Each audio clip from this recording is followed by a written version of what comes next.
Au cours des 10 dernières années, 736 millions de femmes, 1 sur 3, ont subi des violences physiques ou sexuelles dans le monde.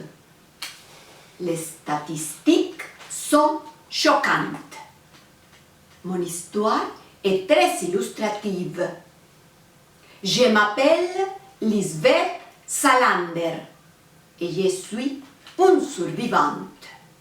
On m'appelle héroïne parmi les héroïnes parce que j'ai la force de défendre les personnes les plus vulnérables. Enfin, j'ai signalé l'abus de mon père aux services sociaux, mais je n'ai pas été écoutée. 2 ans plus tard, mon père a battu ma mère si violemment qu'elle a dû être hospitalisée pour de graves séquelles neurologiques. À ce moment-là, j'ai su que j'étais le prochain. Alors, dans la panique, j'ai jeté une brique de lait plein d'essence au visage de mon père. Et j'ai allumé une allumette. Je l'ai regardé partir en flammes. C'est donc, je me souviens ensuite, ce qu'ils m'ont placé dans un asile et confié aux soins d'un psychiatre. Ce docteur n'a pas voulu m'écouter non plus. À quoi bon avoir une voix si personne ne veut vous écouter? Chacun donne sa propre version. Mon père disait que j'étais folle. Et le psychiatre l'a prouvé parce qu'il recevait de l'argent de mon père. C'était la parole d'un enfant sans défense contre celle de 2 adultes reconnus et accrédités. La société les a écoutés. À ce moment-là, j'ai compris que mon père tirait les ficelles de ma vie. Il m'a torturée et abusée par l'intermédiaire de ces médecins sans scrupules. Avec beaucoup de zèle, j'ai entrepris d'étudier la psychanalyse, en particulier la personnalité de ce que j'appelais les gens qui n'aiment pas les femmes. J'en ai conclu que ces personnes, appelées misogynes, peuvent être d'hommes ou de femmes et qu'elles ont une chose en commun. Ce sont des chasseurs. Ils choisissent leur proie et la poursuivent. Ils ne lâchent pas prise jusqu'à ce qu'ils les détruisent complètement. Ma mère avait l'âme d'une victime. Je dois avouer que je ne l'ai jamais admirée. Dans mon fort intérieur, je me demandais constamment pourquoi n'est-elle pas plus courageuse? Pourquoi n'a-t-elle pas dénoncé mon père? Pourquoi est-elle restée avec lui? Je sais maintenant que ma mère était accrochée à mon père autant qu'il était accroché à elle. Ils avaient tous les deux une relation malsaine. Ils étaient tous les deux responsables. Avec le temps, j'ai compris qu'il n'y a pas d'innocent, seulement des degrés de responsabilité. Mais surtout, j'ai compris que dans la violence, ce qui est en jeu, c'est une question de pouvoir. C'est l'adrénaline. Ce n'est pas l'amour qui est en jeu, mais le contrôle. Dans mon cas, j'étais la proie de mon père et je savais que cela ne pouvait avoir que 2 issues. Soit il me détruise, soit je le détruisais. Cette certitude m'a attristée et donc le jour où j'ai appris sa mort a été l'un des plus beaux jours de ma vie. Je pensais que le chien était mort et la rage était passée. Mais j'avais tort. Lorsque vous avez le destin d'un père violent, la mort de ce dernier ne marque pas la fin de la violence. Il y en a d'autres comme ça ou pire. Il faut donc être vigilante. Quand j'ai quitté l'hôpital, on m'a confié un tuteur. C'était un homme beau. Il faut dire qu'il y en a aussi. Il m'aime beaucoup et voulait que je le voulût. Ma vie marchait.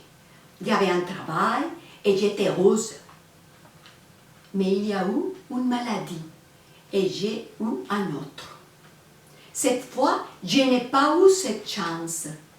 Dès la première fois que je l'ai vu, j'ai su que c'était un prédateur, un de ceux qui veulent avoir une esclave sexuelle. Le genre qui aime avoir le pouvoir et le contrôle. J'ai décidé de le piéger, mais c'est moi qui suis tombée dans la piège. Il m'a violée, insultée et frappée si fort que je crains pour ma vie. C'est un miracle qu'il ne m'ait pas tuée. Néanmoins, j'avais tout enregistré. Lorsque je me suis remise de ces blessures, je l'ai contacté et je lui ai rendu le pareil. Je lui ai également montré la vidéo enregistrée et lui ai fait un tatouage sur son ventre, énorme et répugnant. Le tatouage disait « Je suis un porc sadique et un violeur ». En quittant cet appartement, il m'est apparu plus clairement que jamais que les relations sadiques sont fondées sur le pouvoir et le contrôle. Avant, il était le puissant. Maintenant, c'est moi. Puis, j'ai rencontré Michael. Dès que je l'ai vu, j'ai su que c'était une bonne personne. J'avais fait des recherches sur lui et je savais qu'il avait lui aussi été victime d'une tromperie. Cela nous a rapprochés au-delà des mots. Nous étions tous deux de la même espèce. Notre lien nous a conduits à démarquer un tour de femmes.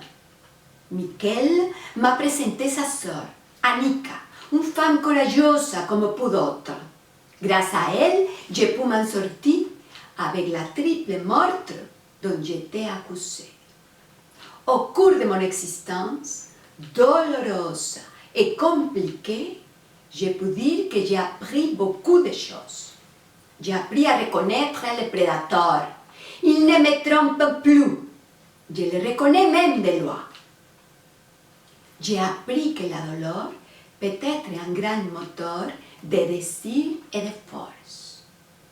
J'ai compris que l'abus et la subjugation ne peuvent pas être de l'amour.